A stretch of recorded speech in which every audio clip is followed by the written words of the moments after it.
This is an emergency situation. The United States government has issued something in Baltimore, Maryland.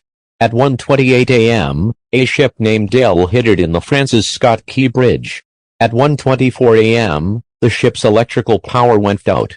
At 1:26 a.m., the ship was turning to the FSK Bridge and it headed to the FSK Bridge. Follow the steps to do 1. Remain calm. 2. Don't drive on I-695. 3. If you drive on I-695, stop immediately. And 4. Call the police. That's all.